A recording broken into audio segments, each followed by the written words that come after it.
ಕರಾವಳಿಯಲ್ಲೂ ಕೂಡ ಮಹಾಶಿವರಾತ್ರಿಯ ಸಂಭ್ರಮ ಜೋರಾಗಿರುವಂಥದ್ದು. ಸಾಕಷ್ಟು ಸಂಖ್ಯೆಯಲ್ಲಿ ಭಕ್ತರು ಎಲ್ಲ ದೇವಸ್ಥಾನಗಳಿಗೆ ಬರ್ತಾ ಇದ್ದಾರೆ. ಪ್ರಮುಖವಾಗಿ ದಕ್ಷಿಣ ಕನ್ನಡ ಜಿಲ್ಲೆಯಲ್ಲಿರುವಂತಹ ಧರ್ಮಸ್ಥಳ ಮಂಜುನಾಥೇಶ್ವರ ದೇವಸ್ಥಾನ ಇರ್ಬೋದು, ಕುಕ್ಕೆ ಸುಬ್ರಹ್ಮಣ್ಯ, ಇಂತಹ ಇತಿಹಾಸ ಪ್ರಸಿದ್ಧ ಕ್ಷೇತ್ರಗಳಿಗೂ ಸಾಕಷ್ಟು ಜನರು ಬರ್ತಾ ಇದ್ದಾರೆ. ಅದು ಸೇರಿದಂತೆ ಇತಿಹಾಸ ಪ್ರಸಿದ್ಧ ದೇವಸ್ಥಾನವಾದಂಥ ಮಂಗಳೂರಿನಲ್ಲಿರುವ ಕದ್ರಿ ಮಂಜುನಾಥ ಸ್ವಾಮಿ ದೇವಸ್ಥಾನಕ್ಕೂ ಕೂಡ ಬೆಳಗ್ಗೆಯಿಂದಲೇ ಸಾಕಷ್ಟು ಭಕ್ತರು ಇಲ್ಲಿಗೆ ಬರ್ತಾ ಇರುವಂಥದ್ದು. ನಾನಿವಾಗ ಕದ್ರಿ ಮಂಜುನಾಥ ಸ್ವಾಮಿ ದೇವಸ್ಥಾನದ ಹತ್ರ ಇದ್ದೀನಿ. ನೋಡ್ಬೋದು, ಸರತಿ ಸಾಲಿನಲ್ಲಿ ಸಾಕಷ್ಟು ಸಂಖ್ಯೆಯಲ್ಲಿ ಭಕ್ತರು ಇಲ್ಲಿ ಮಂಜುನಾಥ ದೇವರ ದರ್ಶನವನ್ನು ಪಡಿತಾ ಇರೋದು. ಒಂದು ಕಡೆ ಆ ದೇವರ ದರ್ಶನವನ್ನು ಪಡೆಯೋದಕ್ಕಿಂತ ಮೊದಲು ಅಂದರೆ ಏನು ಪಕ್ಕದಲ್ಲಿರುವಂತಹ ಸಪ್ತಕುಂಡ ಅಂದರೆ 7 ಕೆರೆಗಳು ಅಂತ ಏನು ಮೇಲೆ ಇದೆ, ಆ ಮೇಲ್ಭಾಗದಲ್ಲಿ ಅಲ್ಲಿ ಕ್ಯೂ ಕಾಣ್ತಾ ಇದೆ. ಅದರ ಪಕ್ಕದಲ್ಲಿ ಸಪ್ತಕುಂಡ ಅಂತ ಹೇಳಿ 7 ಕೆರೆಗಳಿದೆ. ಅಲ್ಲಿ ಪುಣ್ಯ ಸ್ನಾನವನ್ನು ಮಾಡುವಂಥದ್ದು. ಮತ್ತು ಅಲ್ಲಿಂದ ಮುಂದೆ ಬಂದು ಇಲ್ಲಿ ಏನು ದೇವಸ್ಥಾನದ ಮುಂಭಾಗದಲ್ಲಿ ಅರ್ಚಕರಿಂದ ತೀರ್ಥ ಸ್ನಾನವನ್ನು ತೀರ್ಥವನ್ನು ಹಾಕಿಸ್ಕೊಳ್ಳೋದು. ಎಲ್ಲರಲ್ಲೂ ಕೂಡ ಈ ರೀತಿ ಭಕ್ತರು ನಿರತರಾಗಿರುವಂಥದ್ದು. ಇನ್ನು ಮೇಲ್ಭಾಗದಲ್ಲಿ ಆ ಕ್ಯೂ ಏನು ಕಾಣ್ತಾ ಇದೆ, ಸೊ ಅಲ್ಲಿ ಮೇಲ್ಗಡೆ ಜೋಗಿ ಮಠ ಏನಿದೆ, ಆ ಜೋಗಿ ಮಠದ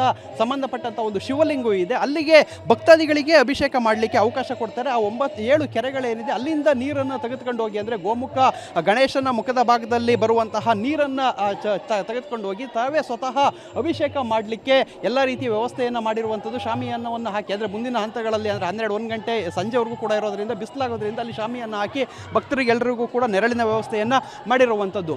ಸೊ ಇಲ್ಲಿ ಸಾಕಷ್ಟು ಸಂಖ್ಯೆಯಲ್ಲಿ ಒಂದು ಕಡೆ ಜನರು ಭಕ್ತರು ಈ ರೀತಿ ದೇವರ ದರ್ಶನವನ್ನು ಮಾಡ್ತಿದ್ದಾರೆ. ಇನ್ನೊಂದು ಕಡೆ ಭಜನೆಯನ್ನು ಕೂಡ ಬೆಳಗಿನಿಂದ ಆರಂಭ ಮಾಡಿರುವಂಥದ್ದು. ಇಡೀ ದಿನ ಇವತ್ತು ಭಜನೆ ಇರುತ್ತೆ. ಅದಾದ ಬಳಿಕ ರಾತ್ರಿ ಕೂಡ ಭಜನೆ ಮುಂದುವರಿಯುತ್ತೆ. ಮತ್ತು ಇಡೀ ದಿನ ಇವತ್ತು ದೇವಸ್ಥಾನ ಓಪನ್ ಇರುತ್ತೆ. ರಾತ್ರಿ ಪೂರ್ತಿ ಜಾಗರಣೆ ಮಾಡಲಿಕ್ಕೂ ಕೂಡ ಅವಕಾಶ ಇರುತ್ತೆ. ಅಂದರೆ ರಾತ್ರಿ ಪೂರ್ತಿ ದೇವರಿಗೆ ಅಭಿಷೇಕ, ವಿಶೇಷ ಪೂಜೆಗಳು ನಡೀತಾ ಇರುತ್ತೆ.